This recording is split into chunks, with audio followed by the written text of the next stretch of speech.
Hello, everyone. Welcome back to Two Spot Monkeys Live. You are joining us here for episode 70. I'm Tom, joined as always by Jim. Jim, how are you? I am doing well, and we get even more senior discounts now. We're 70. There you go.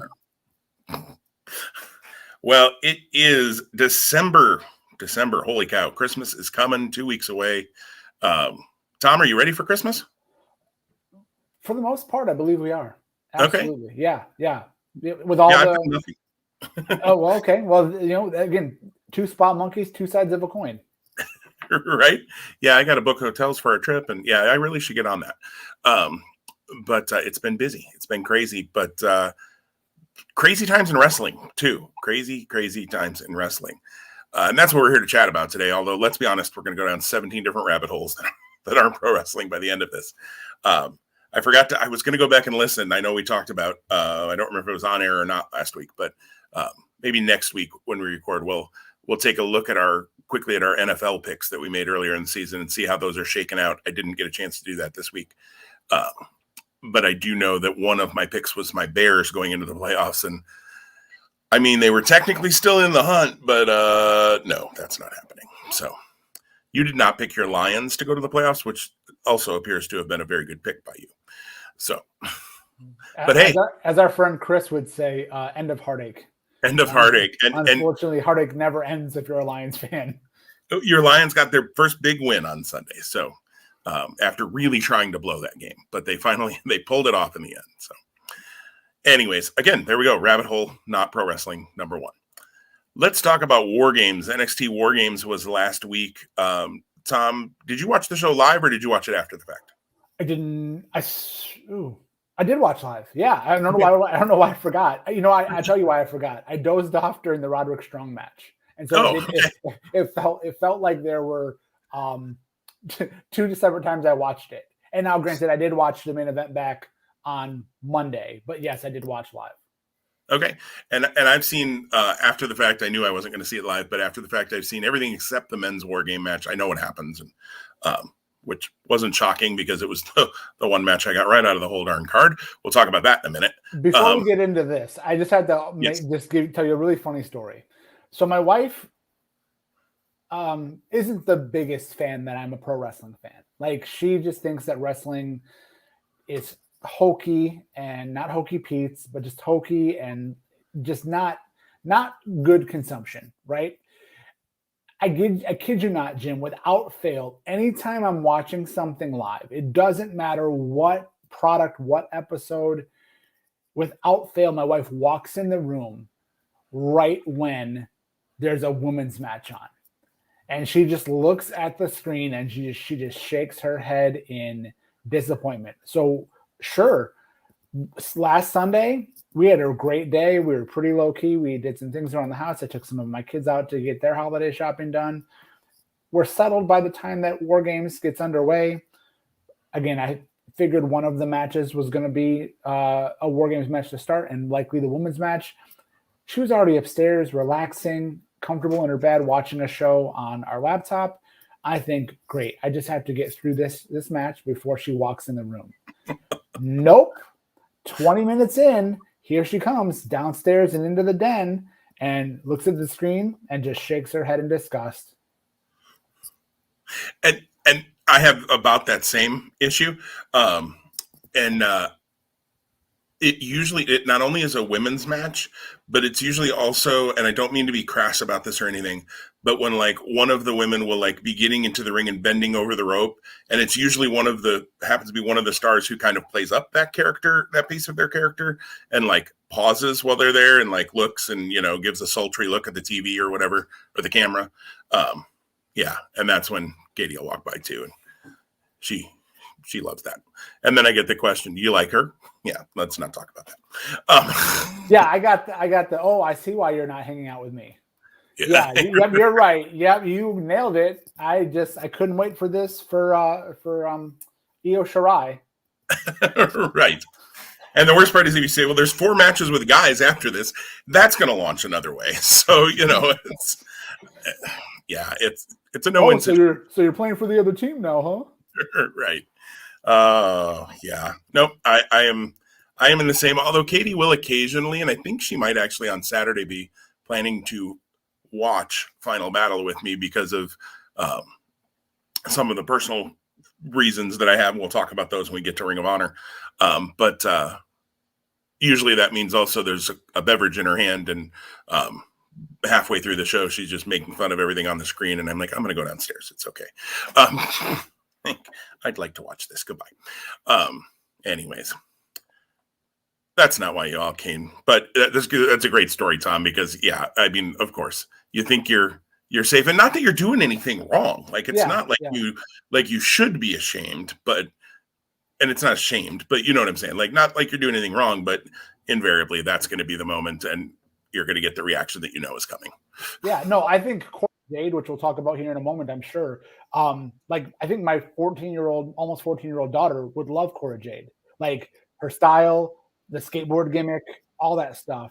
Like, my almost 14-year-old, like, that's her to a T. Like, so the fact that, you know, like, I can't be like, yo, this is a cool wrestler. Right. Like, you know, because my wife's like, tisk, tisk, tisk. Absolutely. Well, let's talk about that opening women's match. We had Toxic Attraction and Dakota Kai against Raquel Gonzalez, Io Shirai, Cora Jade, and Kaylee Ray. What did you think of that opener, Tom?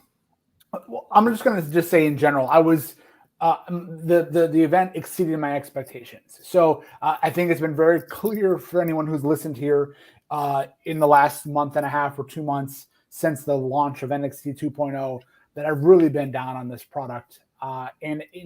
Again, they've seemingly dropped the takeover title because of, again, the shift. So this was just NXT 2.0 Wargames, no takeover. I think that was smart.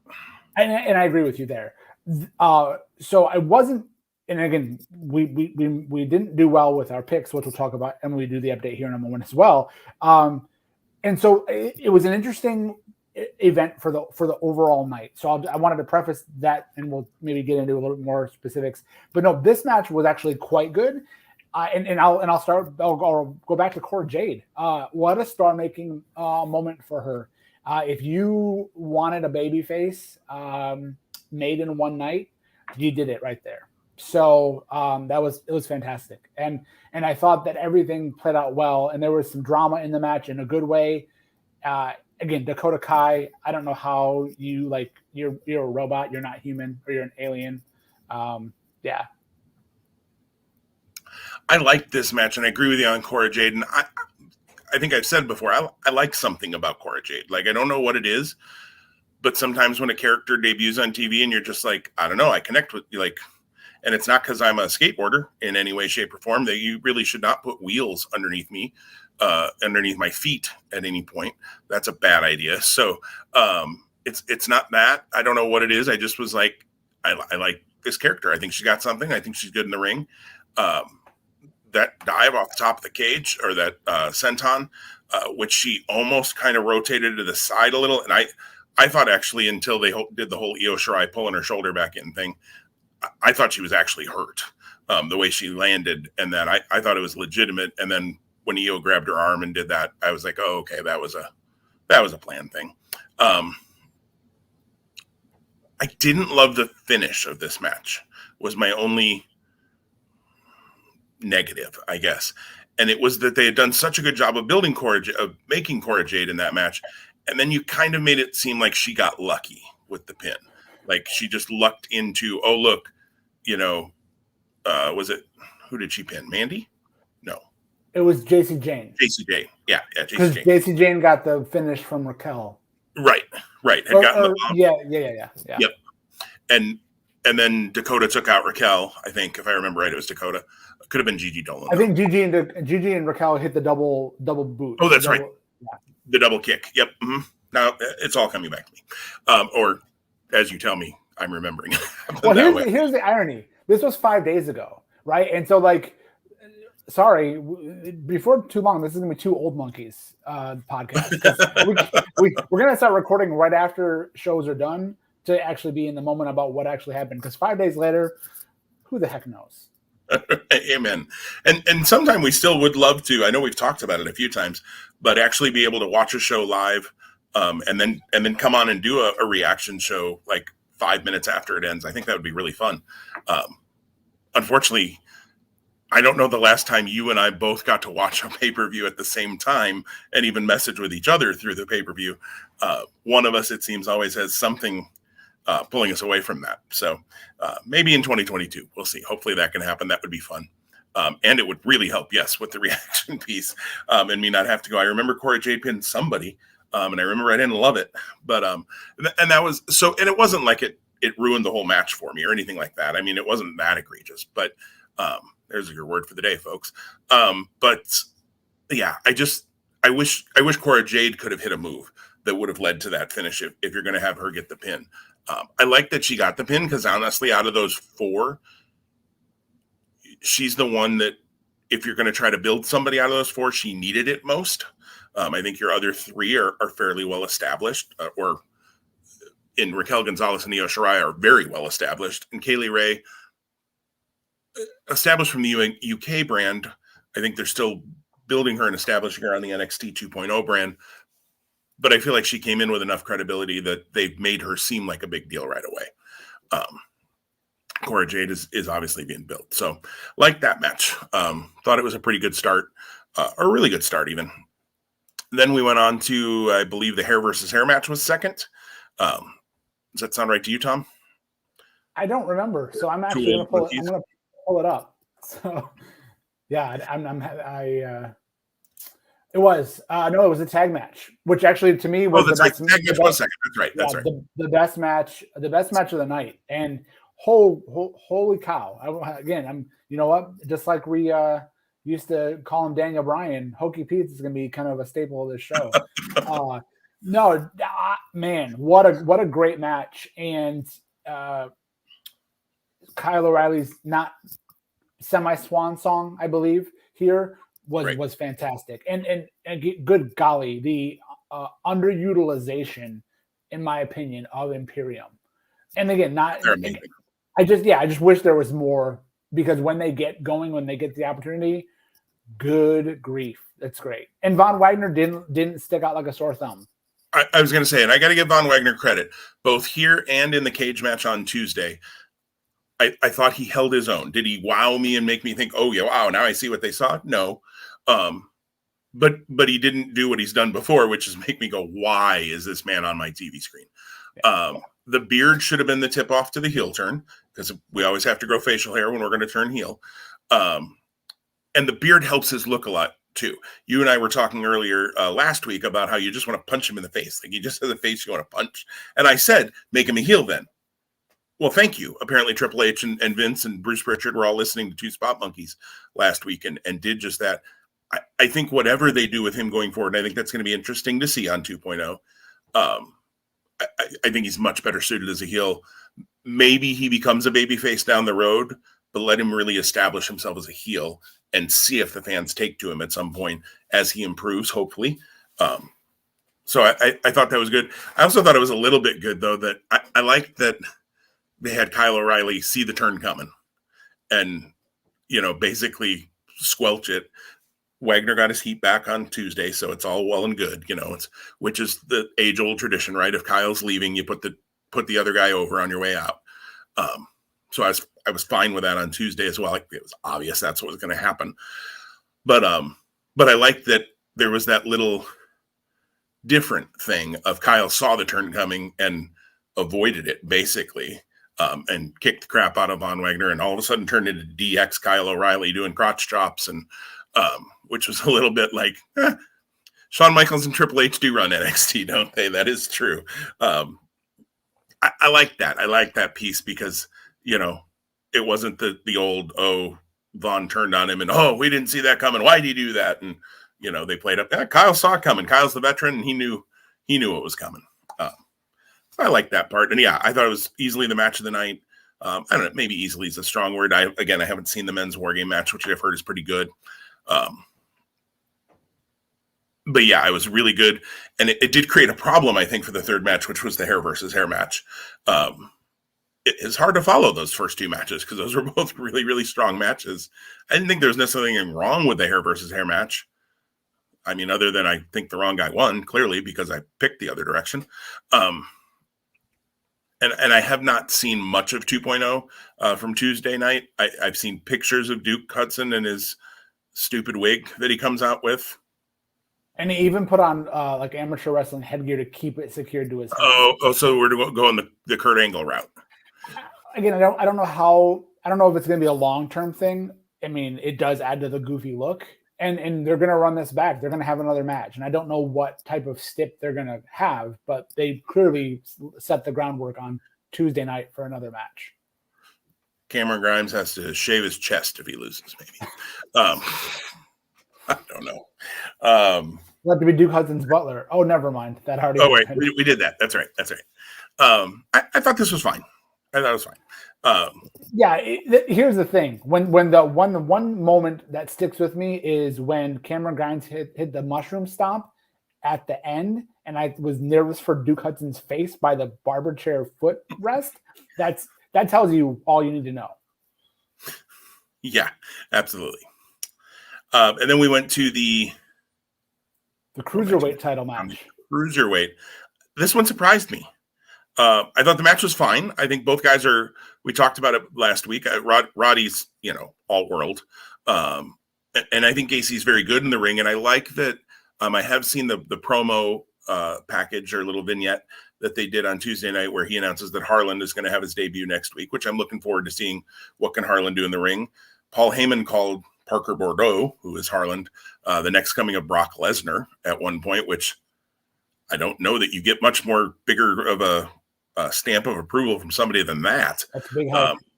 And I'm a little worried because that's a lot to put on a young man. So I also like that they haven't tried to make him a character anything like Brock Lesnar. They shaved his head. He's this totally other character. I think I'm interested to see Harlan next week. And I like that Gacy has taken a little more sinister tone, it seems like, which we both said is needed and has been coming. I thought this was good. I just don't understand the point if you were going to do that and not have Gacy win. Well, and now it sounds like Gacy's mission is to change the title of a TV show, which makes me believe it's 205 Live, right? Because he was wanting to be more inclusive and not about weight limits. And again, he wasn't successful in the title acquisition. So what's the next best thing? Changing 205 Live to whatever they'll call it on Friday nights. And again, 205 Live, it's long not been 205 Live in the lexicon of WWE. It's NXT 2.0 dark elevation is what it is really at this point. Yes. That's how they treat it. When I look at results, either if you're doing the scoring for our fantasy wrestling league or when I do them for 205 Live, there have been weeks where I'm like, I don't have a clue who that person is. Like if they walked by me on the street, I would have no idea. And then sometimes they get a video package before they lose to Solo Sikoa. Like last week, and I forget if we talked about it here or not, but the guy with the cup of coffee, Draco Anthony. Yeah. Like, it's weird. Like, they've been, like, on 205 Live, and then they're getting vignettes on NXT before they come and, like you said, lose to Solo or someone else. But it's like, do you not think, again, actually, I don't even have to ask the question. I know they know people. I know they don't think people watch 205 Live, which is why they're offering the vignettes of the random black coffee drinking Draco Anthony. Like, and I kid you not, these look like the most low budget vignettes in the history of professional wrestling. Like for a company that has, gobs of money, let's just say gobs of money. Yeah.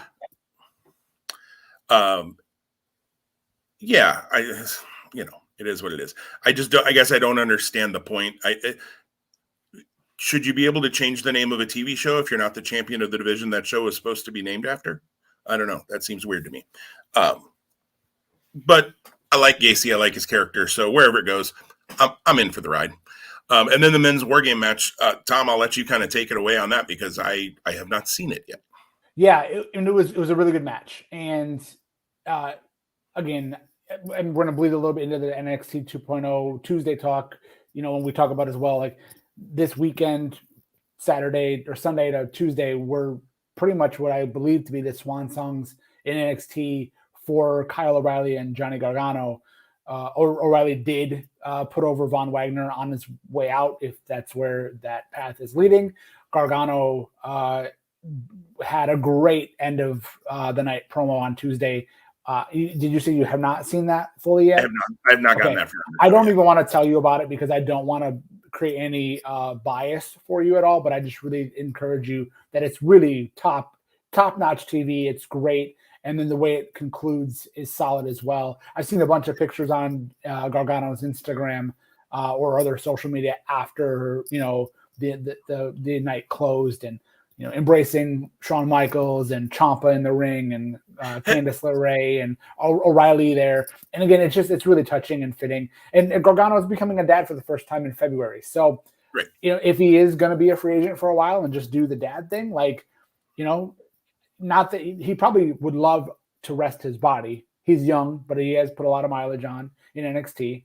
So if he gives himself a chance to, do nothing from now until, let's say, June or July, him coming back, or just do sporadic, Right. Yeah. Yeah. So that would be awesome.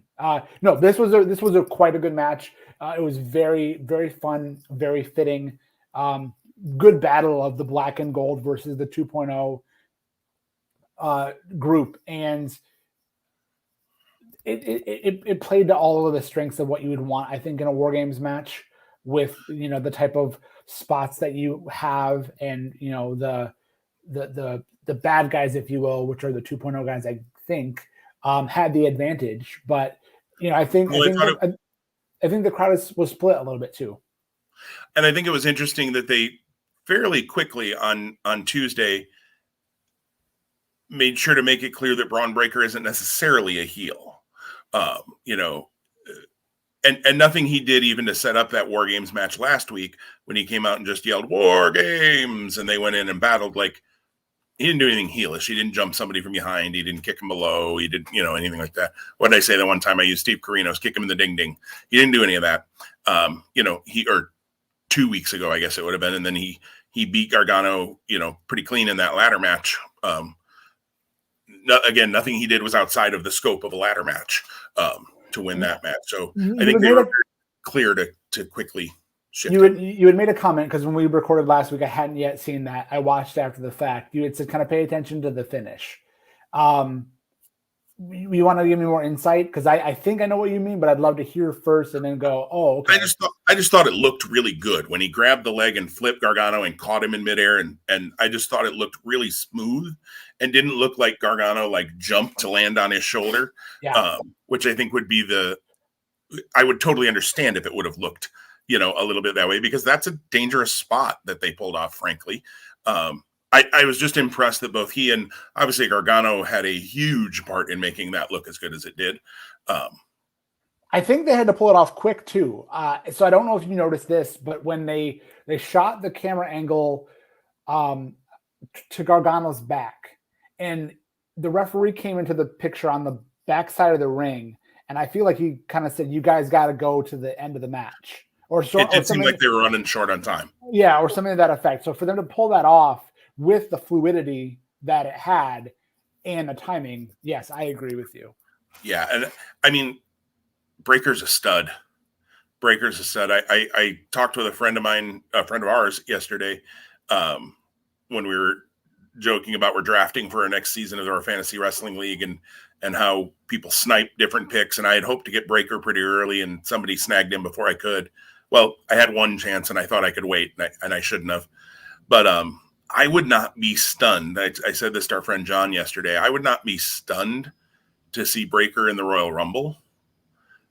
And I wouldn't be totally stunned if he wins the Royal Rumble. Wow.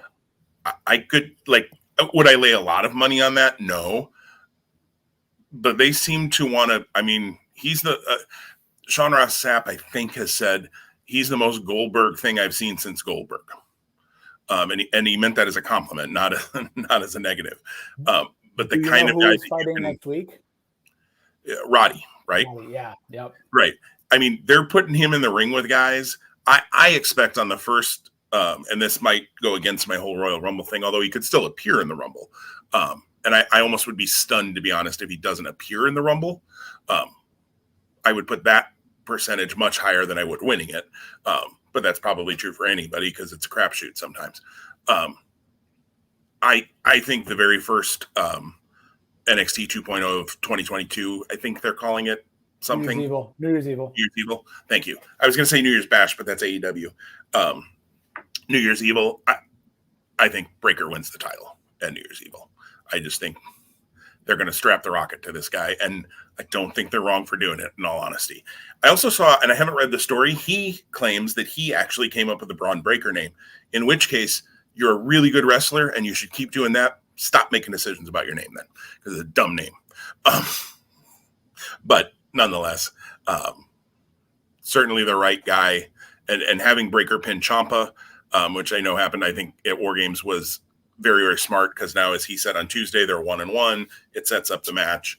I thought that was good booking. That made a ton of sense, even though I did not say that last week. After seeing that it happened, I was like, well, yeah, duh. Makes a world of sense. So our head-to-head, though, Tom, the last two shows, we have not been good combined. We have not been good, which I don't know if is that a credit to WWE booking that they zigged when we thought they'd zag, or is that just a statement that, yeah, I can't figure out what the hell they're doing? Well, so Survivor Series was a little bit of a crapshoot because of the whole like brand versus brand, and sometimes you just never know, right? Yeah. So I'm gonna assign that to that. Here, I think that we both were very much like pro 2.0, so much so that you actually all of your picks were on the new side, and that didn't happen. And again, I don't know if I would have. Right. I don't know if I would have changed my pick about O'Reilly and Wagner if I would have known that Kyle was probably on his way out. I read or heard something about that after we recorded, after the picks were made. Again, and I knew he was, but I still thought they were going to flip him to him and then probably very quickly flip them off of O'Reilly and Wagner, maybe back to Imperium or to the Grizzly Young Veterans, who now have turned into Statler and Waldorf from the Muppets. What are we doing there? Or some other ragtag group, maybe you flip them to two of the 2.0 guys or so, Oh, that was what I wanted to ask you. Let's go back for 1 second into Wargames, because I haven't seen it yet. How did D'Angelo and Waller do as far as the in-ring and being a part of the match? Did they didn't stick out like a sore thumb, clearly, because you didn't say anything about them. But yeah, D'Angelo was fine. He was kind of didn't do much of anything that was like standout worthy. Like, he definitely is going into a feud with Pete Dunne, and they did something really good in the match that furthers that, and then it gets into it more on Tuesday. So I'll give you that as a teaser for something to watch for. I actually have been high on Grayson Waller as someone who I think has tons of potential. And I know, going back to when he fought Roddy a month to 2 months, 3 months ago now, who knows? Like, I saw him having a lot of athleticism, and I think that he's got good character work. So when you did you watch? I'm sorry, I apologize. I feel like I've asked this multiple times, and I should know the answer by now. Tuesday, have you watched any of Tuesday, or have you? I have seen probably the first half hour to 40 minutes. Maybe. Okay, so Waller and LA Knight have an interaction. Yeah, I haven't seen that. Okay, so there's that, which builds off of stuff from Wargames, and then Waller is involved in something later on, kind of as a that part I do know of, Waller attacking Gargano at the end. Yeah. So and that's kind of in response to the needling, for lack of a better term, that LA Knight gives him. Gotcha. So that's, I think that of all of the guys in this match, I think Carmelo Hayes is already made, but can grow. Yeah. Braun Breaker, we kind of clearly know he's the top shelf guy. I think Waller definitely is ready to break to the next level. And gotcha. I do like the new annoying character that he's playing. He annoys me, but it's in a way that he's supposed to annoy me. So right. I'm good. Well, and since you know what happens with the end of the show, with the Gargano-Waller interaction, my only disappointment is it seems most likely we're not going to get that match. And again, like, the way the show ends, if you don't have social media, then it's easy to write Johnny Gargano off. But if you're a wrestling fan and you're in the know, or you're in the mix, or you're following things, then you're going to know that you saw that Johnny Gargano was able to, like, walk off under his own power. He wasn't stretchered out, so. Absolutely. And to that point, I meant to ask this earlier when we were talking about the pictures they show of him hugging Ciampa and Michaels coming out. Did you see the picture where it appears that Shawn Michaels has his hand on Candice LeRae's back and his other hand on her belly as though it's a little family picture? He's the Godfather. I don't know. I kind of laughed like, I don't know. My general feeling is if it isn't your wife, girlfriend, whatever, who's pregnant, like you probably shouldn't touch her belly. But I don't know. It looked funny. And I don't know the relationship between them. They may be very close friends. And Gargano has talked about Michaels being a huge mentor to him. So I'm certainly not insinuating anything other than it was just when I saw it, I went, well, that's strange. I don't know. You're not wrong. So yeah. So on the night for head to head, I went 2-3. You went 1-4. I got the edge by way of Team EO or Team Cora, maybe if you will now. So that, yeah, and I could have seen that, but that as we enter today, and the real reason why we're recording today, we are tied head to head, 62-23 apiece. But because you came up just a little shy in the last pick'em, you'll get the first pick when we transition here momentarily to picking Ring of Honor's Final Battle End of an Era show, which is coming up this weekend. And I'd just like to say, now the number of matches doesn't add up, but if you look at our January to June record, we're both 62-23 right now in this July to December record. If you look at our January to June record, I finished 68-25. So I'm kind of, right on par. You were 73-20. So you're doing worse, Tom. That's all I'm saying. You're doing worse. That's why we're tied. It's not because I'm any better. Did you really want to poke the bear, Jim? That's the question I asked you. Right. So we have 9 matches to pick. So there are 11 matches, we believe, scheduled for Final Battle. One of them is a 10-man, wild card tag match they're going to have during hour 1. Obviously, it's a wild card match, meaning they're going to supposedly draw names at random or assign them at random. We can't pick that other than to say we expect to see the world famous CB, Delirious, LSG, and hopefully maybe some surprises in that match. I kind of hope Alex Zane gets in that match too. I'm a fan of Zane, so I'd like to see him back in Ring of Honor one last time, if this is truly the last time. Before we start making our picks, Tom, maybe just a minute or two on Ring of Honor. We've talked about this a little bit when the announcement came out. You were at the very first show. I was not. I was at the first show in Chicago. That was my first live show, but was a fan of Ring of Honor from the very beginning. This has been a huge part of both of our lives for the last 19, almost 20 years. In fact, it's how you and I met, was through Ring of Honor. So just thoughts on Final Battle and being the end of this era of Ring of Honor, if not the company as a whole. But, I know they say they're coming back, and I guess we got to take that at face value until we learn otherwise. I'm not sure where to begin, only because, I think when you look at the 19 plus year history of Ring of Honor, there's been so many iterations, for lack of a better term. I would say that there's the origination with the video company and the team that launched Ring of Honor, in 2021, or I'm sorry, 2001, which led to the first show in 2002. And then the events that followed that led to Kerry Silken taking over. And Kerry Silken, really to me, like, he's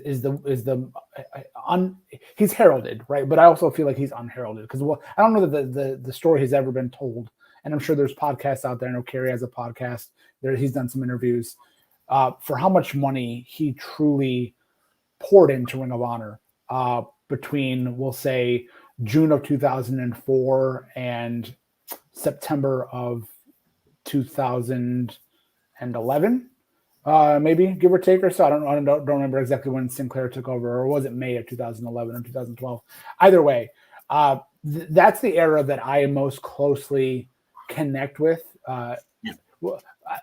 It's weird to call it the Kerry Silken era because Kerry Silken wasn't behind creative, but he was responsible for relieving Gabe Sapolsky of his duties in 2008 when that happened, and It led to Jim Cornette and Adam Pearce, and then I think Austin Aries and Delirious, among other people being at the helm of creative. And I'm sure there were other guys in the mix there as well.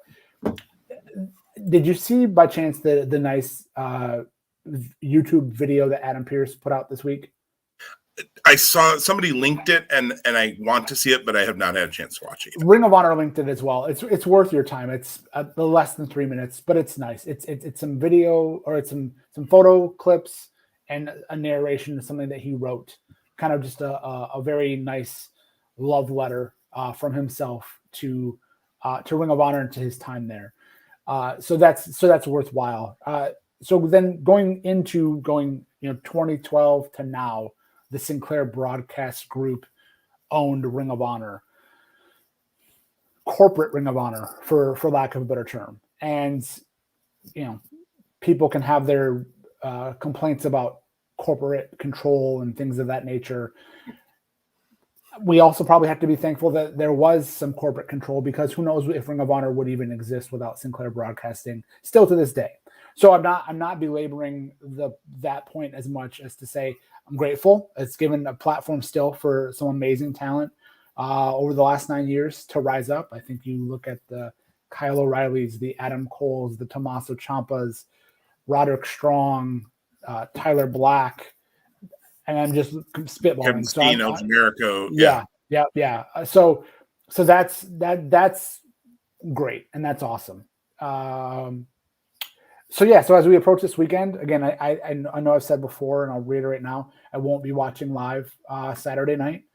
I will be staying off social media as best I'm able to Saturday, Sunday, and my goal is that Monday I will be completely spoiler free and be able to watch Ring of Honor and really just spend 4 hours just soaking it all in and just being appreciative of what they're going to provide to us on the way out. I think I probably will get misty-eyed no matter what happens at the end. And I think there's even more mystery now in terms of what happens at the end because of the doubt surrounding the world title match, which we'll get into. So I'm sorry, I felt long-winded there, but I appreciate you gave me the platform. I'd love to also hear your thoughts and your feelings as we enter this weekend. Yeah, it's bittersweet. It's a little tough for me too, because Ring of Honor was something my brother and I shared so much. We went to tons of shows together. I went to a lot of them without him too. But almost most Ring of Honor shows in Chicago, we both went to for a long time until I moved here, which ended that run.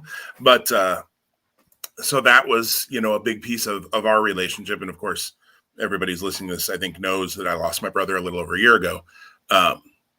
So yeah, Saturday's tough in that respect.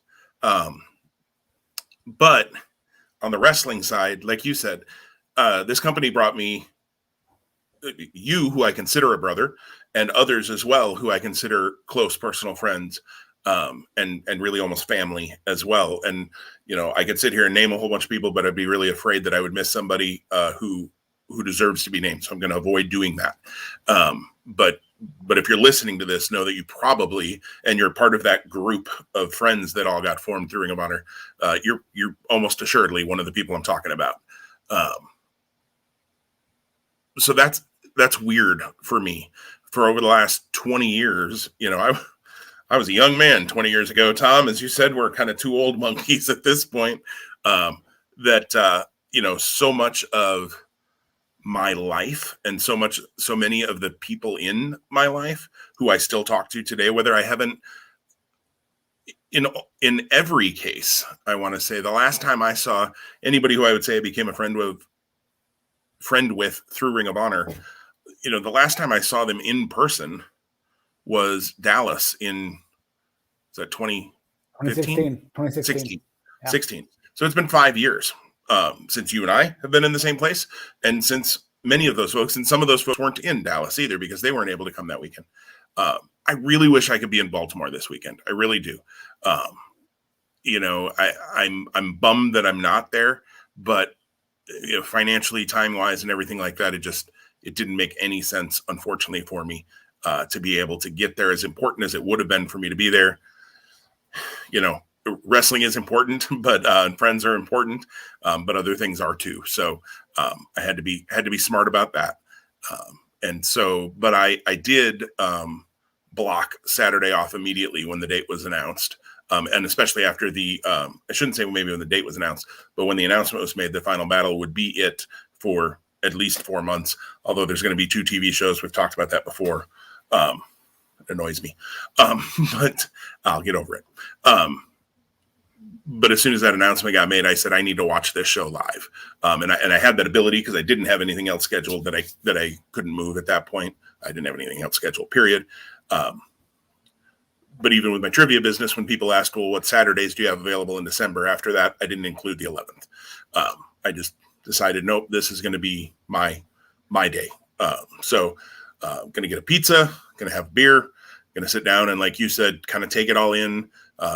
I'm scoring the show. So after each match, I'll probably hop on my laptop and quick, update the scores just so that from a timing standpoint, I can stay up on that and not have to do it all afterwards. But other than that, the computer, the phone are going to be set aside. And I'm really going to try to take that all in one last time for Ring of Honor. And we'll see. Maybe they'll come back. I hope they come back. Obviously, I hope they come back. And, if you asked me to lay money on it, I probably wouldn't lay money on it, to be honest. But I'm going to take it all in. And I agree with you. It's going to be a little misty-eyed, probably. I hope that it's a send-off worthy of Ring of Honor as best they can with the talent they have now, which there's a lot of talent on this show. So I hope it is. So we could go on and on about that. I feel like I'd repeat myself 27 different times, but maybe we will even as we talk about some of these matches. But let's get into the head-to-head. So we have 9 matches we're going to pick. Again, we're not picking the wild card match, and we're going to talk about the world title match, but not make a pick on that because of the news that came out yesterday, which we'll get into when we get there. So we're going to make 9 picks. If after 9 picks, we either make all the same picks for 9 matches, which I feel would be strange. I don't think that'll happen, but it might. We thought that wouldn't happen before, and we've done it. Or we have an even number of differences, which could cause us to be tied. Then we have a tiebreaker in mind. If we have an odd number of differences, so it should lead to not having a tie, then we'll do that. Then we won't do that. We'll just plan for the matches. We also have agreed that if any of these matches change, we will just throw them out, and we won't count them in our pick'ems after the fact. I just checked, and Ring of Honor has not announced the match changes yet due to that world title match. I was hoping maybe they'd put it up first thing this morning and we could react in real time. But alas, that has not happened yet. So let's remember what we're all playing for here. There's an action figure of the winner's choosing, or perhaps a T-shirt on the line. So high stakes. That's right. And we never did pay up for the last head-to-head from the January to June. You won that, but I also won our fantasy football bet, so we're kind of even on that one. So this is for all the marbles. It's for one of us getting a figure or a T-shirt. Look out, folks. One of our lives is about to change this Saturday night. Let's talk about the women's 6-woman tag team match that's scheduled. I kind of feel like this could end up on hour 1, but they haven't said it is. Chelsea Green and the Hex, the NWA Women's Tag Team Champions of Allison Kay and Marty Bell, take on the Allure. There we go. I was going to say the Inspiration. I'm like, no, that would be really cool if they were here, but they're an Impact. The Allure of Angelina Love, Mandy Leon, and of Miranda Alizé. Tom, I think we determined, since we're tied, I'm picking first. Is that right? You're picking first because you came under at the last pick'em. I had the worst record at the last pick'em. That's right. See, I didn't want to use that type of language, Jim. I care for you too. I mean, I got one match right the whole show, Tom. Come on, let's just name it what it is. It's like the Lions. I got one win. I mean, so low-hanging fruit. Hang on, I gotta just remove this dagger from my back. That's right. Tom suddenly has a bad connection. I don't know if he can hear me anymore. I mean, I don't know this. What do you do with this? Before you pick, I just want to name something that I think is important that I think may be a factor, or probably is a factor in how we pick today. We don't know what the heck's coming next. I mean, we know that they've recorded TV, that there will be, like you said, kind of almost seemingly pointless 2 first run TV shows that air on the 18th and the 25th of December. Again, depending on when your Sinclair broadcast channel airs this. But after that, maybe nothing, potentially April. So what do you do here today at Final Battle that then goes, I can't, there's a little bit of a buzz here that's going to sustain me for the next 3 months until April, 4 Right. months until April. No, So absolutely. I just wanted to name that. And here's a crazy thought. I don't think either of us would have thought this, but what if they've recorded those 2 shows that are going to air these last 2 weeks in December? What if they recorded them and Bandito was going to keep the title at the Final Battle? And so you'd have Bandito appear as your world champion on either of those 2 shows, but now he seemingly won't be because he can't wrestle this weekend, and they've said there will still be a Ring of Honor World title match. I don't know. I think Gresham was winning when it was Gresham and Bandito. I think you think that as well. So it probably doesn't matter, but boy, that would have sucked. But that's not our problem here in this 6-woman tag. This very much feels like we got to get most of the women's roster on the match. They deserve a spot on the roster on the card. So I'm actually really okay if this is not an hour 1, even though it feels very thrown together, which is why I think it could be an hour 1. But if they want to give them the pay-per-view slot, I'm good with that because the women have earned it. And they shouldn't have had to earn it, but they've done a nice job rebuilding that women's division. Is it the best women's division in wrestling? Probably not, but it's not the worst. And it's not what, the Women of Honor roster, when it was pretty much Kelly Klein and whoever her challenger of the week was, or challenger of the month was, they've done a much better job building that division than they did previous. So where this match is placed on the card, I think would help me if I knew that. If I knew it was in the pre-show or the first match out, I would absolutely pick the Chelsea Green team because you would start off everybody happy. Yet I also think Love and Leon are pushed really well, and Alizé is somebody they're behind. Kay and Bell are kind of in Ring of Honor, kind of in the NWA. Well, not kind of in the NWA. They're the NWA Women's Tag Champs. So I don't know. This is going to be a crapshoot. I'm going to go Chelsea Green and the Hex just because I think it could be on hour 1, and I think that might make sense. I also think Green is somebody that if you're hoping to use her in the new Ring of Honor, you want to start getting behind, and I feel like they haven't done anything with her really yet. So giving her a win here to at least start something for your reboot, I'll go with that. Our picks are going to be the same. I already had written this down before your pick. My pick as well as Chelsea Green and the Hex. I think that it makes the most sense that the babyfaces win here. I don't think this is going to be a babyface pro show the whole night long. However, I also, I can't add much more to what you shared. 2 comments I'll make. Number 1, I think Max the Impaler gets involved. I think they have a presence here that's been something that's been on TV of late. Yep. So their involvement, I think, helps get us to the finish or towards the finish. So that'll be a piece. Number 2, I think that the Ring of Honor Women's Division, as you were talking about it, the legs, unfortunately, I think were cut out to an extent by the decision of Sinclair to cease Ring of Honor operations. I think that we only were getting to the beginning of what could have been after the women's tournament and here. So that's what I'll say. And I agree that Max likely gets involved. I also think we'll see Quinn McKay get involved in this probably too because of her issues with the Allure. But all right, so 1 for 1, no difference there. So we'll see how that plays out as we move through the rest of these matches. Another match that I actually fear could get put on hour 1, although I'm okay, I guess. I just want to see it. I don't care when it happens. Dragon Lee, Ray Horace. This is a rematch from a TV match they had a while back that was a banger, which you would expect with these 2 guys, 2 of the more talented guys on the Ring of Honor roster. Tom, what do you think? Dragon Lee, Ray Horace, who you putting over? Again, I think this is one of those where are you going in April? So, right. Yeah, I'm picking Dragon Lee. I think that's the right move. I don't know that they do the right move. When this match became official on Tuesday in the week by week, I was like, sweet, that's going to be a killer match. But I'm like, why the heck is this even happening?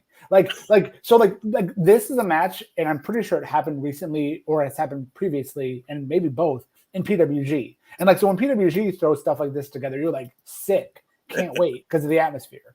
Here, Ring of Honor did it, and I was like, but what's the storyline connection? So I lamented that issue right from the bat. I digress. Storyline connection or not. I know they had a great match earlier in the year on Ring of Honor TV as well. So this kind of being that the follow-up to that is going to be cool.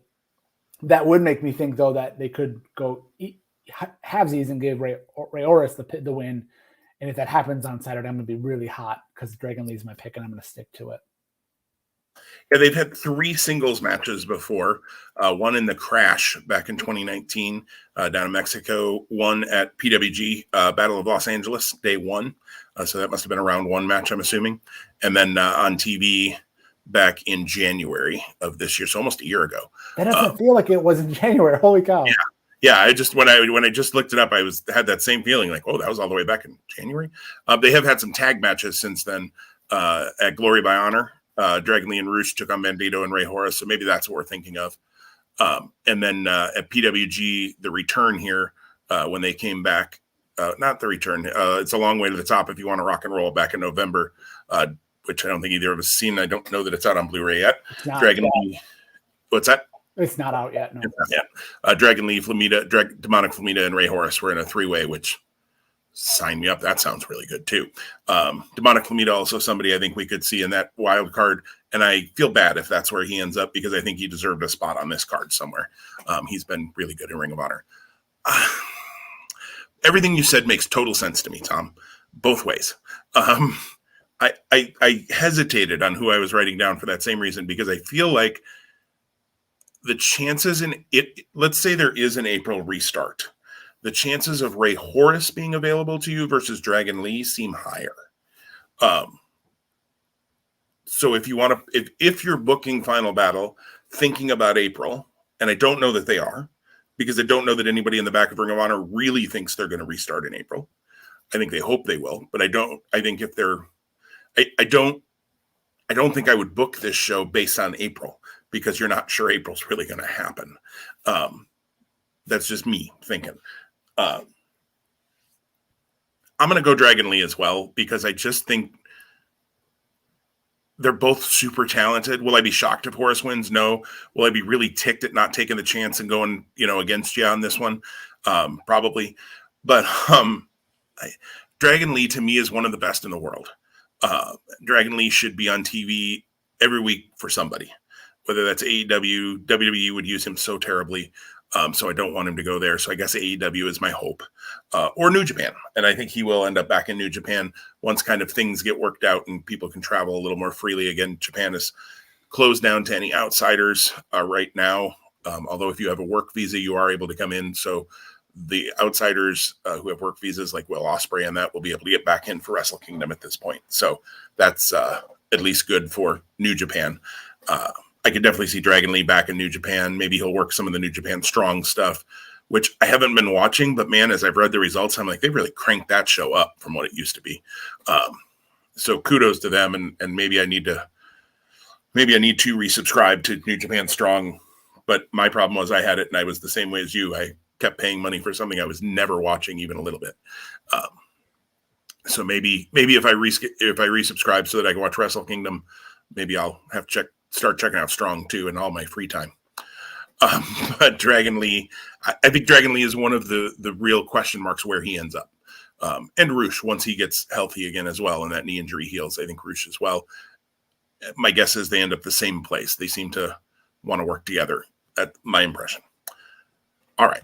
So we'll move on to the TV title match, which you and I talked about this a little bit before we clicked record. I think the theme music for this song is wah, wah, or for this match, excuse me, is wah, wah. Not for this song, but Dalton Castle defends against Rhett Titus, Silas Young, and Joe Hendry because stuff. I don't know why. And I get the first pick at this. Good. I haven't hung a dartboard in this room yet, but if I did, I would throw one. I shared with you, Tom, Week by Week had a teaser on their thumbnail and their description about a returning Ring of Honor superstar or returning Ring of Honor wrestler or whatever they phrase they use. And I watched Week by Week. And at the end of it, I thought, did I miss the returning Ring of Honor wrestler? And then I realized, oh, it's Joe Hendry. And I don't mean that disrespectfully to Joe Hendry. Hendry's fine. I think there are a lot of people that are a lot more excited about Joe Hendry than I've ever gotten. He's got a good personality. I don't know. He could become something, but he's never totally clicked with me. Silas Young is another guy who's never totally clicked with me. He's good in the ring and his character works for what it is, but I've always seen it as kind of a mid-card, never going to really ascend kind of character. Titus has been there forever and is good. But I've never been as excited about Rhett Titus as some of our friends have been. And I've said my piece on Dalton Castle before, although he had a very interesting promo where he went like demonic and freaked out and screaming and yelling at the screen earlier this week about how this wasn't going to be the last show about over his dead body and he was going to burn this place to the ground or something. I don't know. I don't know. This match is Dalton Castle versus Dragon Lee would have made a ton of sense here if we just give Dragon Lee his rematch, but we didn't do that. And don't get me wrong, I'm glad we're getting Dragon Lee and Ray Horace. That'll be really good. But this match just makes no sense to me. I'm going to give the Lifetime Achievement Award to Rhett Titus and put the TV title on him because he's been there for almost all 20 years because he started when he was 2. I don't know. Part of me thinks Castle probably just keeps the title because there's no story to any of these guys winning it. But there's a part of me that just thinks if this is the end, Titus has never held single gold in Ring of Honor. I don't believe he's held tag gold, but I don't believe he's ever had a singles title. I'll give a Lifetime Achievement to Rhett Titus. I hope you saw my reaction on when I made that pick because you literally, it's like you came into my dome and you like saw the scroll of writing that I was in my monologue. That's exactly where I was going. So I am also picking Rhett Titus. I don't want Dalton Castle to lose for fantasy wrestling's sake because I have Dalton Castle. I had the Iggy for some reason that I thought he was going to be the one to unseat Dragon Lee. Yeah, but I do believe that this is exactly what you just said. It's the Medal of Honor, no pun intended, for Rhett Titus.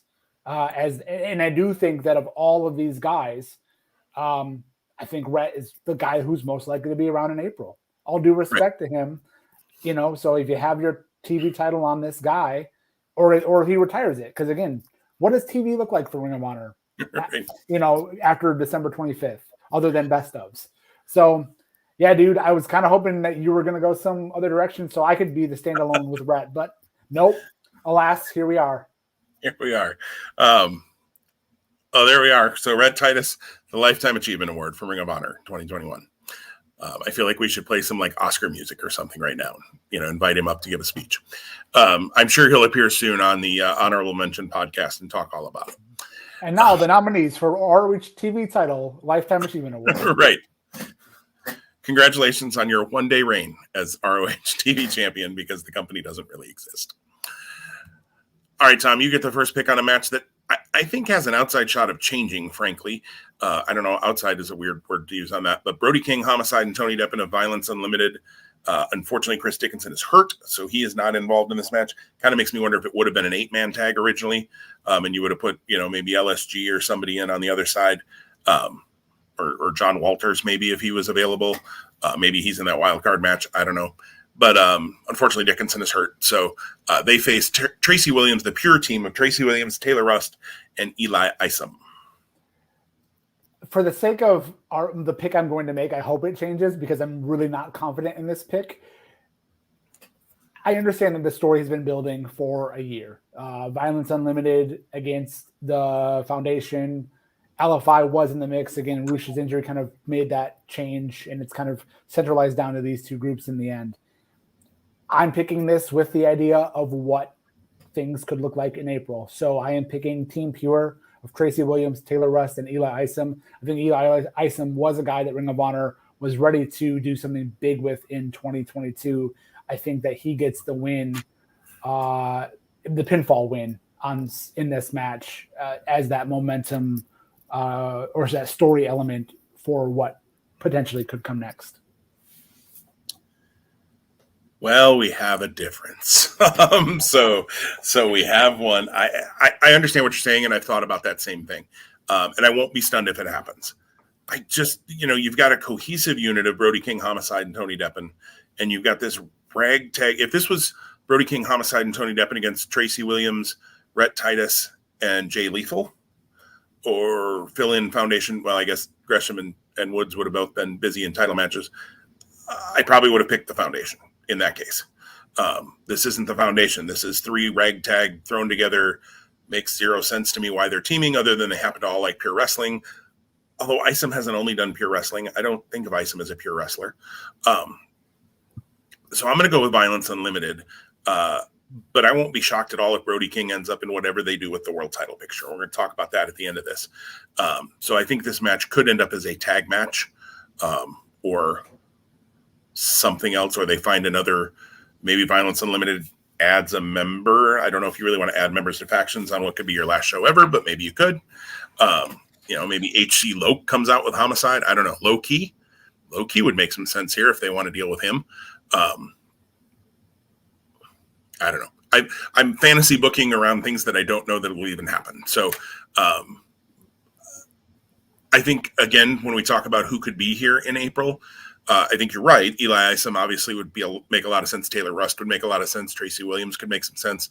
Tony Deppen could make some sense being here in April. Homicide, probably not.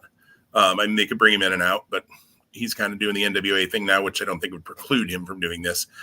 Brody King, I'm thinking, ends up signed somewhere if he wants to be. I think he could end up in Impact or AEW or even WWE. I think WWE, that's the kind of guy that Vince seems to like right now, the big brawler type. So I think Brody. So would I be stunned then if Brody King, they figure he's not going to be back in April, so they go with the pure team? No, but I'm going to go Violence Unlimited in this one.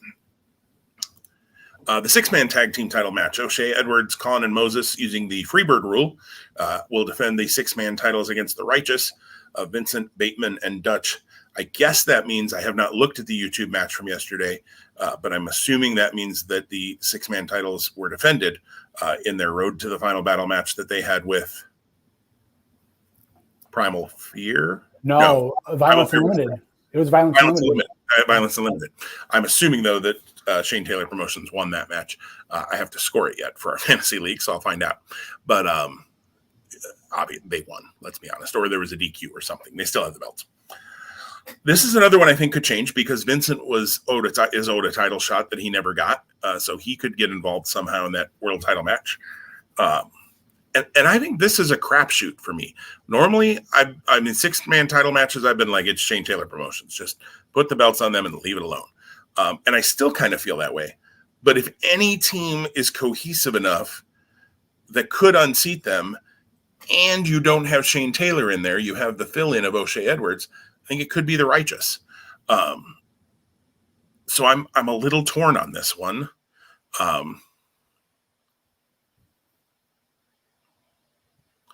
I hadn't made a pick yet, Tom. That's my problem. So now I'm sitting here staring at the match and it's like looking at a menu that has too many good options and you can't pick what you want. Like I'm having that problem.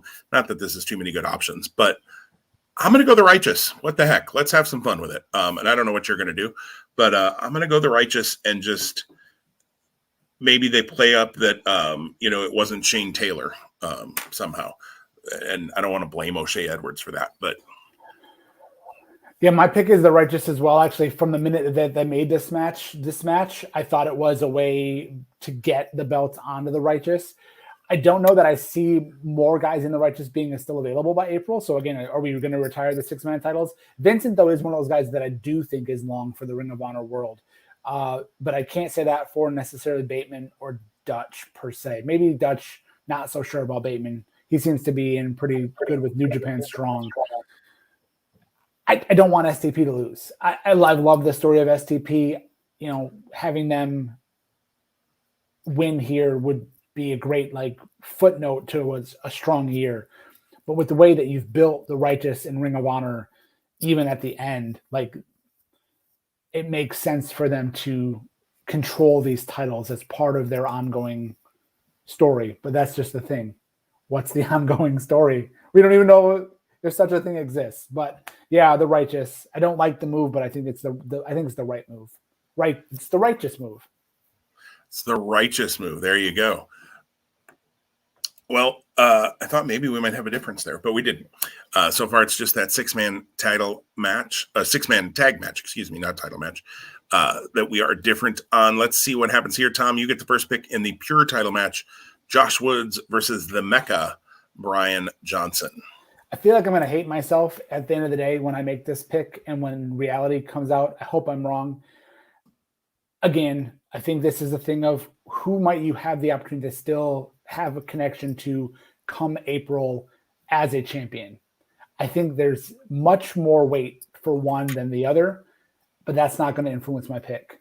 Josh Woods retains the title here, even though I think that Brian Johnson, being who he is and what he is and the character development and the centrally locatedness of where he lives in opposed to where Sinclair Broadcasting operates out of, Brian Johnson would make a lot of sense here. But I just can't see the title changing based on the story of Josh Woods after having him unseat Gresham. And again, but that's, you probably have to throw all of the what ifs out. Like, I thought that we were going to go here. Well, none of that is likely true anymore. So Josh Woods retains. And again, I don't feel strong about that. Yeah, I feel a little more strongly than you do about it. And I'm going Woods as well.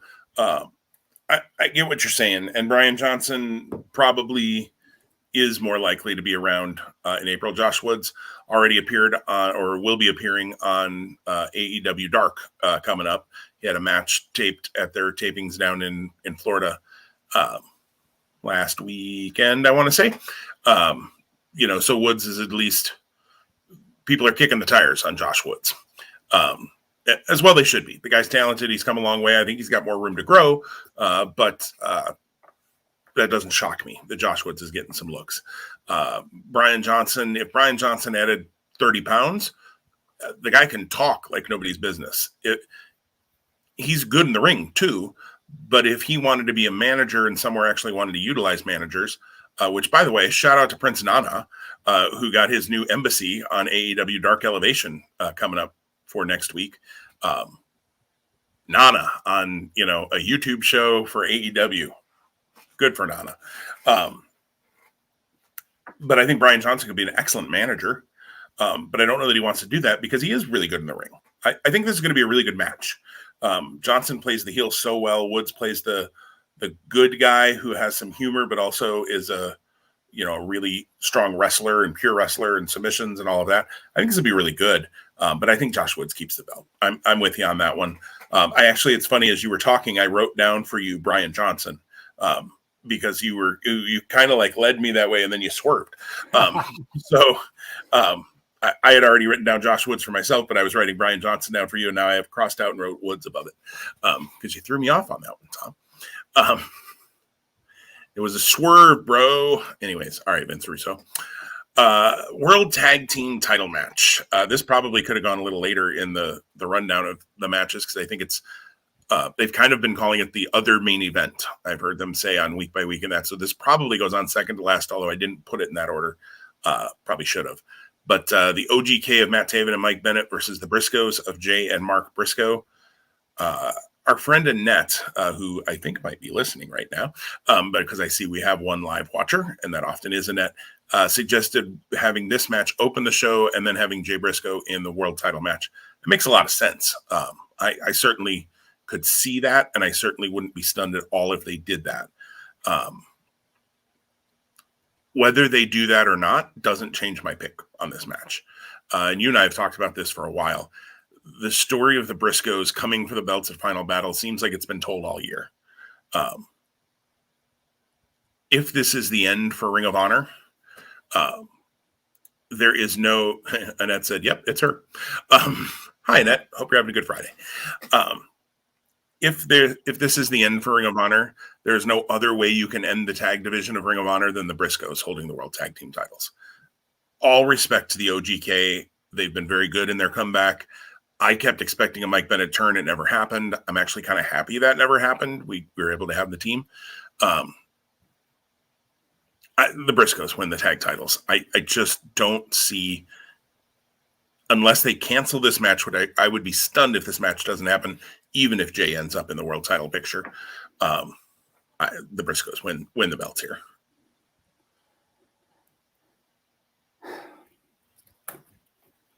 I feel like the Briscoes have a better chance of landing somewhere else after January 1st than Matt Taven and Mike Bennett, either collectively or individually. So that would make you think that I would say it wouldn't be wise to put the belts on the Briscoes. But one thing that we don't know at all here as we make picks today is what are the titles even going to mean or look like on January 1? For all we know, January 1 could come and they could strip everybody of the belts. We don't know. If that's, I actually would prefer that to be the case, because then that helps you not have unfulfilled things come April. Like, for example, if you had, and I'm going to just throw a generic name out there, Greg the Hammer Valentine win the TV title, if this was 30 years ago, but then you knew Greg the Hammer Valentine was going to WCW. You don't want the belt on the Hammer because you can't promote the Hammer come April. I think Ring of Honor would be wise to not set themselves up in that space unless they know for sure. And again, how can you know something for sure in 4 months? I mean, I figured almost for sure a year ago we'd be in a better spot with COVID than we are today. Yet here we are as a world. Not to go dark here on the podcast, but that's the truth of the reality.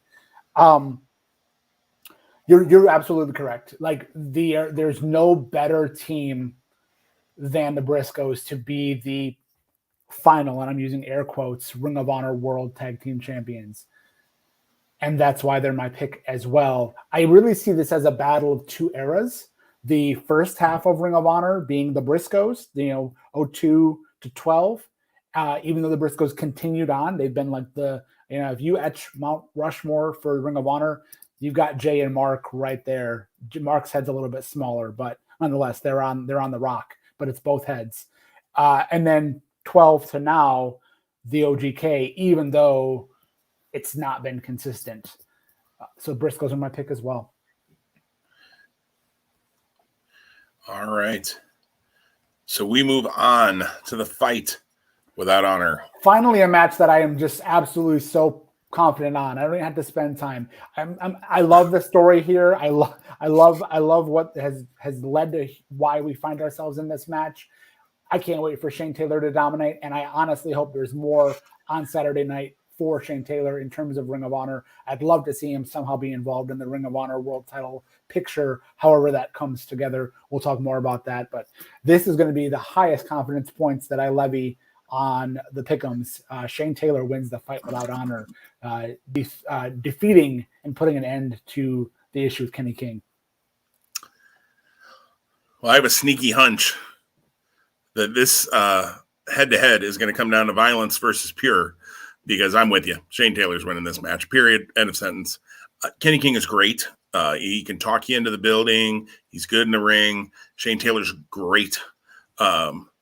I would love in some company, I don't know who that is, if it's Ring of Honor in April, if it's PWG, if it's GCW, if it's wherever, in February-ish,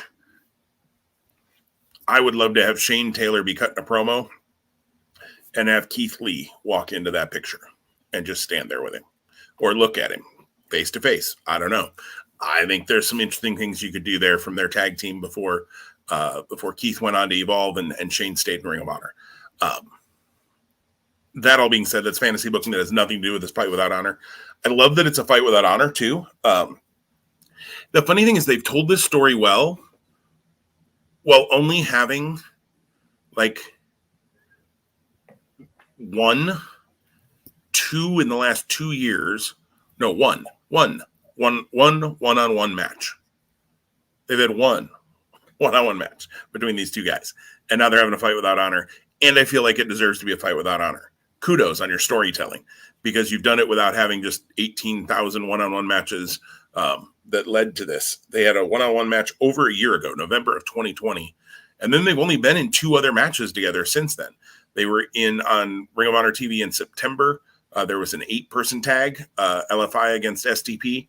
And then in the 4-corner survival match back in September as well, with Brody King and Jay Lethal also in the match. So, kudos. You did this without a whole lot of match interaction between the two and made me still care that it's a fight without honor. But Shane Taylor's got to win this. Period. End of sentence. He's the future. Not that King isn't going to have a good career in the future. If he wants to, he can. But yeah, because I also don't think we're going to be that different on this one. But maybe I'm wrong. The women's title match, Roxy versus Willow. This is Roxy's second title defense, I believe. She beat Gia Scott on TV a couple of weeks back. I think those are her only 2 title defenses. That feels right to me. I love that it's Willow in this spot. I think she is a budding superstar in the world of pro wrestling. She's been around for a little while, but I think she's finally getting some of that national attention. She's been on some AEW stuff on Dark Elevation, never really pushed, but at least she's there, and they could easily be signing her eventually. Great personality to Willow, really good in the ring and strong in the ring as well. And she's not Mandy Leon, because I was really afraid this was going to be Roxy versus Mandy Leon, and I think I said to you in a text, Tom, that I was going to throw things at my TV if they gave Mandy Leon the Ring of Honor Women's title. As she left almost in that Red Titus way as a, thanks for all of your years. Here's the title. They didn't do it. Thank Jeebus. I literally went, yes, when Willow beat Mandy Leon on TV last week. I was rooting for Willow. So all that said, I don't think she's winning the title here. I don't think Willow it will be around come April. I'm not sure Roxy will be around come April either, to be perfectly honest. The girl is 20. She just turned 20, Tom. And she's pretty darn good in the ring and got a good personality. She's got to work on her promos a little. They sound like she's reading off a teleprompter. But she's 20. She's got a long way to go in this business.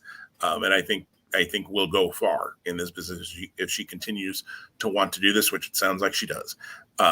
I think she stays your Ring of Honor Women's Champion. And again, if they have to do something in April, if they do come back in April and they have to vacate a title or something, again, I don't know that I'd book for April now. And I don't know that Willow's any more likely to be around in April than Roxy. So Roxy is my pick to win and keep her belt. Yeah, this feels weird. This is the last match we're picking because I was looking at the card and going, we still have the Ring of Honor World Title match. And then I'm like, oh, actually, we don't. That's right. Right. We're going to talk about it. But Yeah. Roxy's my pick as well. I don't know why you would take the title off of her for Willow. And again, it's not a knock on Willow. I think this has been a really good build, and I think they're going to have a really great match. But Roxy, again, being so young, definitely is the future. Whatever the future looks like. And again, that future might not be in Ring of Honor. That future might be somewhere else. So there it is. There you have it. I do think, as we talk about this main event, Tom, when we get there, I think we should go ahead and pick our tiebreaker, because I think there is that chance that 6-man gets thrown out. Okay, yeah. So we may want to have that tiebreaker anyways. I was just thinking about that. But there it is. You're right. Tom, sorry, I cut you off as you were saying there it is. Yeah, I was going to say there it is. We have one difference, but yeah, we'll go with the tiebreaker because that no guarantee. Yeah, no guarantee, and I'd hate for it to be like, oh shoot, we should have done that. And since you're not going to be watching live, I can't even message you and be like, quick, tell me what your time is. I'll tell you what mine is, and we can have a tiebreaker. Because that will spoil something for you, and I will not do that to you as a friend. So let's talk about the world title match, though, and then we'll make so we're going to pick the time of the world title match, bell-to-bell time, as a tiebreaker in case either the Brody King, the Violence versus Pure match were to end in like a double DQ or something, or if something were to change in that and we threw that match out or it doesn't happen for some reason. Just in case we do need a tiebreaker, we're going to pick that. But who faces Jonathan Gresham? Who faces Jonathan Gresham, Tom? Well, so number one, just really unfortunate that the news had to break yesterday about Bandito testing positive for COVID. And I think that's at least the second or third time that's been publicly made known. And it's really impacted him in Ring of Honor, which is just disappointing because, you were the biggest champion of #free Bandito, and he finally got free, and he still can't get totally free, which sucks. And free him from COVID. Right. I mean, this was going to be a really great match, and I'm sure down the road they will interact in some capacity in the ring. I think though this could have been like really that true Ring of Honor send off in terms of like the highest quality most athletic action that you could have seen, and a real crowning moment for Jonathan Gresham over the current champion. That being said, whoever is across the ring from Jonathan Gresham on Saturday, I still see Jonathan Gresham as being the man who holds the Ring of Honor world title at the end of the night. Who that other man or those other men will be, I have not a single clue.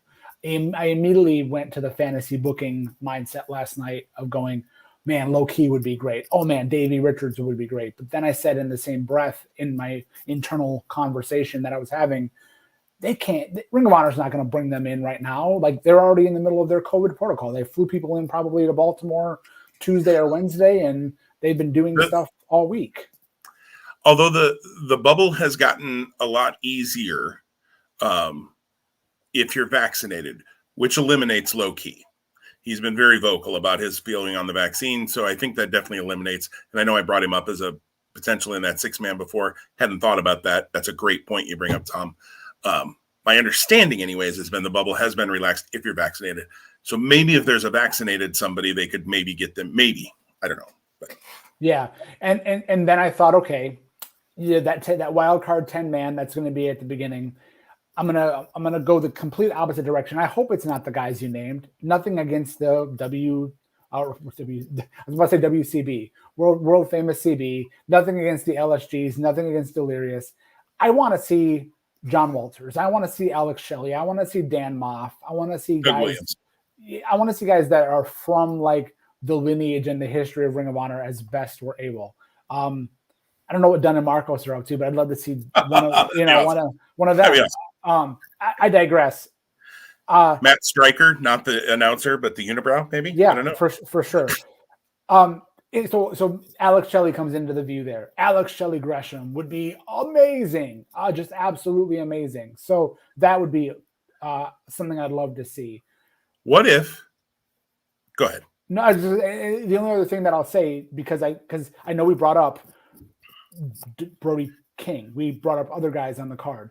I think Ring of Honor, unfortunately, by this diagnosis of COVID and Bandito being unavailable, is hurt because they've already had Gresham pin or defeat Brody King at Honor for All. Like, so that's kind of like you can't go back to that because he's already overcome that.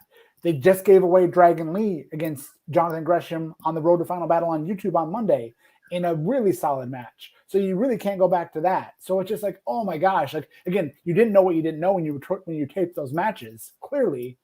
Right. And now you find yourself in a spot where your options are limited. So is it Brody King?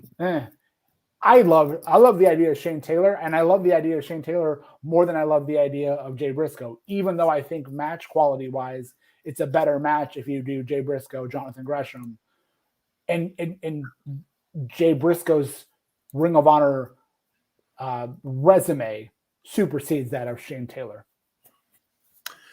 Annette suggested Cheech and Cloudy also for that wild card tag. That would be another good throwback. Put my fantasy booking hat on. Okay, the thing I would absolutely love is Bryan Danielson comes back and works this match, and it's Jonathan Gresham and Bryan Danielson. I think that's got like a 0.002% chance of happening. Like Tony Khan's been open to just crazy stuff before, so I mean, I don't close the door on it. But you also have Bryan Danielson working Hangman Page on Wednesday for the world title, and I don't know that you risk him because things can happen in a wrestling match. I mean, Gresham's super safe. He's a polished. It's not like you're putting him in there with a nobody by any means. I just don't know that you'd risk that match coming up on Wednesday. So do I think that happens? No. Here would be my two, for getting anybody on the card, because I think we've kind of talked about those options ad nauseum. Here's my two fantasy booking ideas. One, I know he already said he wasn't going to be there, but again, things changed yesterday. Maybe you bring Jay Lethal back. If you talk to Tony Khan and you can get Jay Lethal back, and you do Jay Lethal, Jonathan Gresham, the foundation for the world title. Jay Lethal's always a guy that I've been like, storyline, it would make sense. Did you watch Dynamite this week? What's that? Did you watch Dynamite yet this week? I have not. Okay. I know he was in the Battle Royal. I just started. I shouldn't say no, I've not. I've seen CM Punk's promo. Friggin' outstanding again. Love that guy on the mic, and I love Punk heel Punk even better. And I know it might only been a 1 week because they were in bizarro land of Long Island. But him coming out to MJS music was awesome. Anyways, and I know I just started the Battle Royal. So I know, and I think I have seen who wins wins the Battle Royal. I guess 2 people win that Battle Royal, and then they go on to have a match next week. But yeah, so my comment was I didn't think that Jay Lethal, not that he needs to be promoted well, like just wasn't used to maybe the fullest potential as a free agent in that match.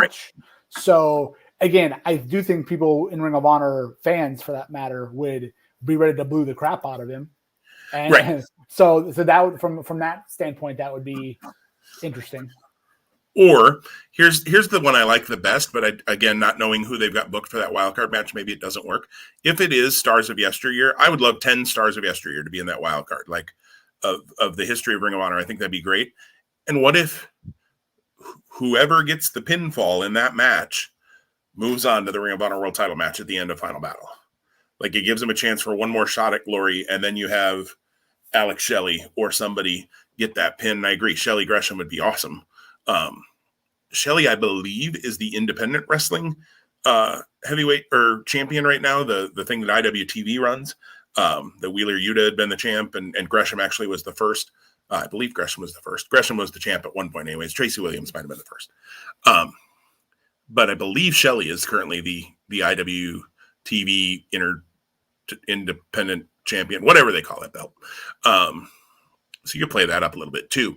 But Shelley Gresham would be awesome. I don't know. That could be neat. At least it'd give some stakes to that wild card match too, and give you a Ring of Honor star from the past versus a Ring of Honor star from now at end of an era for the Ring of Honor world title. I think that could be an interesting story you could develop over the course of 4 hours. Look, they've been painted into a corner here by no fault of their own, by no fault of Bandito. Hey, it's the world we live in right now.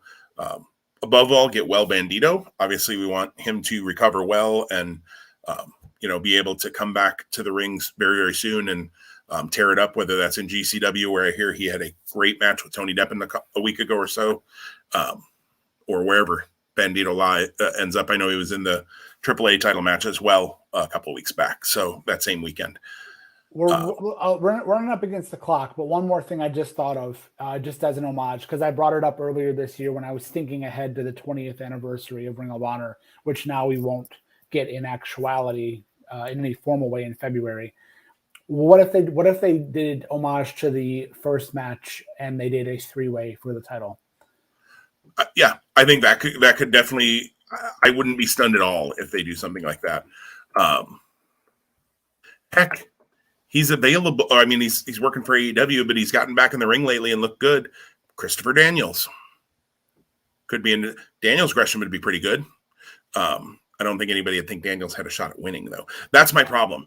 I want somebody that I think that for a moment you can make me think won't lose to Gresham. I don't know that you're going to do that because even Bandito, I didn't have that feeling. Gresham would have been about a 10 or a 9 on our confidence picks. And he still would have been, no matter who he faces. But if you can give me that, like if they, I know I joked about it before, and I think maybe it was before we recorded, but if they brought in Samoa Joe somehow, he works for WWE and he's, not medically cleared and all of that. But like, I would actually have that moment of like, oh man, they could go off the air with Samoa Joe as the last Ring of Honor world champion. I could actually see that. Samoa Joe's not working final. Prove me wrong, Ring of Honor, book him. That'd be great.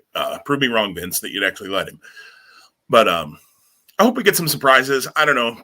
I'm looking forward to it. As we've talked about, bittersweet. Looking forward to a slice of pizza in my hand and a beer in my hand, and toasting Ring of Honor maybe one last time. I could go for that right now. Amen. I had a group I'm in. A doctor said, it's all moderation, 80-20, and a guy sitting next to him said, yeah, 80% pizza and 20% beer. And the doctor said, well, it depends on your day. Might go the other way too. Awesome. Well, so just to clarify around the tiebreaker. So we're each going to pick here in a minute. I will go first because of the way that the last pick went down, and I'll give you my time and then you'll give your time. And this is the bell-to-bell time for the Ring of Honor World Title match to be determined. And no matter where the time falls, whoever comes closer to their time is is the tiebreaker winner should the tiebreaker be needed. Yep, I agree with that. I don't want to do the without going over gimmick, because then one of us would just go 1 minute. Yep. This isn't The Price is Right. So right. So my time is 22 minutes and 36 seconds. Well, it's funny because I was going to pick that exact. No, I'm kidding. Wouldn't that be a kick in the teeth? Actually, I hadn't figured out my seconds yet, so I just threw a number down. But I'm going to go 25 minutes and 17 seconds, so a little higher. And I don't want to do the math to figure out if it landed directly in between that, what would it be where we'd both be the same number of seconds off? But that would be hysterical, actually, if we somehow picked exactly the same number of seconds off. Of that'd be so good. I mean, the odds of that are astronomical, but it would be funny. So if you're watching Final Battle this weekend, folks, Annette, I know you're on right now, and I know you're going to the show live. Have a blast. Chant ROH as loud as you can for Tom and I, please. I don't know if you can throw streamers or not. I don't know if that's allowed yet. But if you can, throw one for us. Don't get yourself thrown out, though. If you can't, don't throw a streamer. Stay in the show.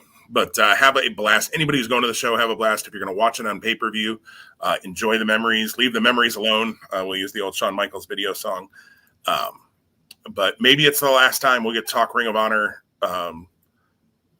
as far as an upcoming show goes. Next week, I'm sure we'll talk about what happened at Final Battle. But I don't know. Seems weird to talk about it that way. But, yeah, there it is. So, Tom, anything else? No, we'll have a big episode next week, of course, because we'll have the aftermath of Ring of Honor and maybe speculation on whatever may come next. Maybe no speculation whatsoever. Maybe it's nice and tied up with a bow.